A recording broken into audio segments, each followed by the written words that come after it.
ഇന്നലെ വൈകിട്ട് ഗിരേട്ടൻ വന്നിട്ടുണ്ടായിരുന്നു കേട്ടോ. അപ്പോൾ ഇന്ന് ഉച്ചത്തേക്ക് സ്പെഷ്യലായിട്ട് ബിരിയാണി വെക്കാമെന്നൊക്കെ പറഞ്ഞിട്ടുണ്ടായിരുന്നു. രാവിലെ ചായ കുടിയൊക്കെ കഴിഞ്ഞ സമയത്തേക്ക് ഉള്ളി അരിഞ്ഞുകൊണ്ടിരിക്കുകയായിരുന്നു. അപ്പോൾ അമ്മയ്ക്ക് ഭയങ്കര ക്ഷീണമൊക്കെ ആയിട്ട് അമ്മ ഒന്ന് കിടക്കാൻ പോയി കേട്ടോ.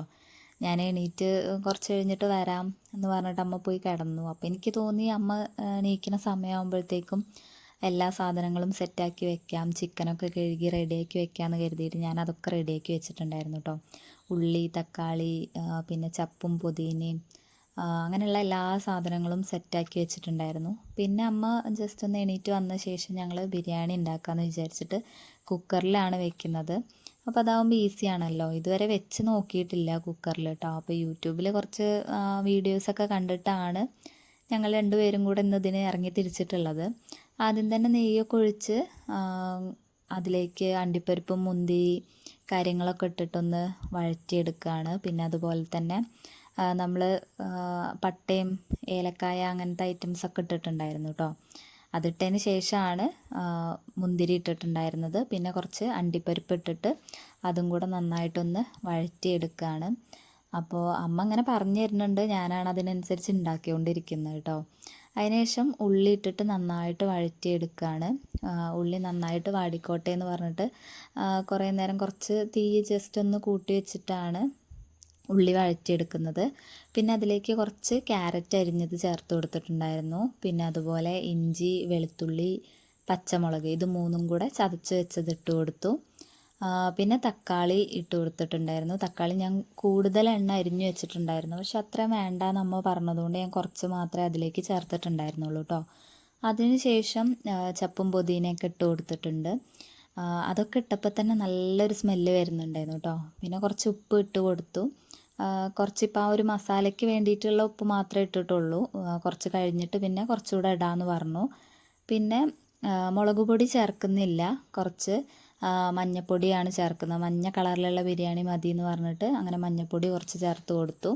അതൊക്കെ ഇട്ട് നന്നായിട്ട് വഴറ്റി കഴിഞ്ഞ ശേഷം ചിക്കൻ കഴുകി വെച്ചത് അതിലേക്ക് ഇട്ട് കൊടുത്തിട്ടുണ്ട്. അപ്പോൾ ചിക്കനൊക്കെ ഇന്നലെ വാങ്ങി വെച്ചിട്ടുണ്ടായിരുന്നു. ഇന്ന് അമ്മ ലീവാണ്. പിന്നെ അതുപോലെ തന്നെ രാവിലെ നമ്മൾ ഉദ്ദേശിക്കുന്ന സമയത്തൊന്നും ചിലപ്പോൾ ചിക്കൻ കിട്ടിക്കൊള്ളണം എന്നില്ലല്ലോ. അതുകൊണ്ട് തലേ ദിവസം തന്നെ ചിക്കൻ വാങ്ങി വെച്ചിട്ടുണ്ടായിരുന്നു. പിന്നെ അതിലേക്ക് തൈര് ഒഴിച്ചു. തൈര് ഒഴിച്ചിട്ട് ഇളക്കാൻ നേരം കുക്കർ കുറച്ച് വലിപ്പം ഉണ്ടായിരുന്നു. ഒരു 10 ലിറ്ററിൻ്റെ കുക്കറാണ്. അപ്പോൾ അതിലേക്ക് എനിക്ക് ശരിക്ക് ഇളക്കാൻ കഴിയുന്നുണ്ടായിരുന്നില്ല. അപ്പോൾ അമ്മ വന്ന് ജസ്റ്റ് ഒന്ന് ഇളക്കി തന്ന്. അതിനുശേഷം ഇവിടെ അച്ഛനായാലും ഗിരേട്ടനായാലും ഒക്കെ നന്നായിട്ട് വേവണം ചോറ്. അപ്പോൾ അതുകൊണ്ട് തന്നെ ചിക്കൻ ഇട്ട ശേഷം ജസ്റ്റ് ഒന്ന് വിസിലടിക്കുക എന്നുള്ളത് വിചാരിച്ചിട്ടുണ്ടായിരുന്നു. സാധാരണ അങ്ങനെ ചെയ്യേണ്ട ആവശ്യമില്ല എന്നാണ് വീഡിയോസിലൊക്കെ പറയുന്നത്. ചോറും അതായത് അരിയും പിന്നെ ചിക്കനൊക്കെ ഒരുമിച്ച് ഒറ്റ വിസിലടിച്ചാൽ തന്നെ വേവും എന്നുള്ളതാണ് പറഞ്ഞത് കേട്ടോ. എന്നാലും തൈരൊക്കെ ഒഴിച്ച ശേഷം ഒന്ന് ഒരൊറ്റ വിസിലടിച്ചിട്ട് വെച്ചിട്ടുണ്ടായിരുന്നു. അപ്പം തന്നെ പ്രഷർ കളഞ്ഞിട്ട് തുറന്നതിന് ശേഷമാണ് വെള്ളം ഒഴിച്ചത്. അപ്പോൾ എത്രയാണോ അരി എടുക്കുന്നത് അതിൻ്റെ ഇരട്ടി വെള്ളമാണ് എടുത്തിട്ടുള്ളത് കേട്ടോ. ഞങ്ങളിപ്പോൾ ഒരു 4 നാഴി അരിയാണ് എടുത്തിട്ടുണ്ടായിരുന്നത്. അപ്പോൾ 8 നാഴി വെള്ളം ചേർത്തിട്ടുണ്ടായിരുന്നു. നാഴി ഒരു കപ്പിലാണ് എടുത്തിട്ടുണ്ടായിരുന്നത്. അത് കണക്കാക്കി ഒഴിച്ചു കൊടുത്തിട്ടുണ്ടായിരുന്നു. ചുടുവെള്ളമാണ് ഒഴിച്ചിട്ടുള്ളത്. പിന്നെ അതുപോലെ അരി കഴുകി വെച്ചിട്ടുണ്ടായിരുന്നു, അത് ചേർത്ത് കൊടുത്തു. ഇത്ര ആയി കഴിഞ്ഞാൽ നമ്മുടെ മെയിനായിട്ടുള്ള പരിപാടികളൊക്കെ കഴിഞ്ഞു. പിന്നെ ആ കുക്കർ അടയ്ക്കാൻ കുറച്ച് ഞാനൊന്ന് പാടുപെട്ടു കേട്ടോ. അപ്പോൾ ആദ്യം അടച്ചപ്പോൾ അമ്മയാണ് അടച്ച് തന്നിട്ടുണ്ടായിരുന്നത്. പിന്നെ രണ്ടാമത് ഞാൻ തന്നെ അടച്ച് അതൊരു വിസിലടിക്കാൻ വേണ്ടി അവിടെ വെച്ചിട്ടുണ്ട്.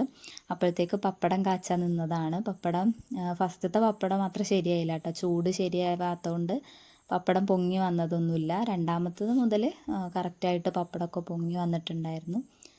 അപ്പോൾ പപ്പടം ഉണ്ടാക്കിക്കൊണ്ടിരുന്നപ്പോഴാണ് ചമ്മന്തി ഇല്ലേ എന്ന് ചോദിച്ചത് ഗിരേട്ടന് വെള്ളച്ചമ്മന്തി നല്ല ഇഷ്ടമാണ്. നമ്മുടെ തേങ്ങയും പച്ചമുളകും സുറുക്കയൊക്കെ ഒഴിച്ചിട്ടുള്ള ചമ്മന്തി ഇല്ലേ. അപ്പോൾ പിന്നെ ഞാൻ തേങ്ങ ഉണ്ടായിരുന്നില്ല. അപ്പോൾ തന്നെ ഗിരേട്ടൻ പോയിട്ടൊരു തേങ്ങയൊക്കെ പൊളിച്ച് തന്നു. അത് കൊണ്ടുവന്ന് ചിരകി ചമ്മന്തി റെഡിയാക്കി എടുത്തിട്ടുണ്ട്. പിന്നെ അതുപോലെ തൈര്, ഉള്ളിയും ക്യാരറ്റും കാര്യങ്ങളൊക്കെ ഇട്ടിട്ട് അത് സെറ്റാക്കി വെച്ചിട്ടുണ്ട്. പിന്നെ പപ്പടം ഉണ്ടല്ലോ. പിന്നെ ഒരു വിസിലടിച്ച് ആയപ്പോഴത്തേക്ക് ചോറ് നല്ല ഉഷാറായിട്ട് കറക്റ്റ് വേവിനൊക്കെ ആയി വന്നിട്ടുണ്ടായിരുന്നു കേട്ടോ.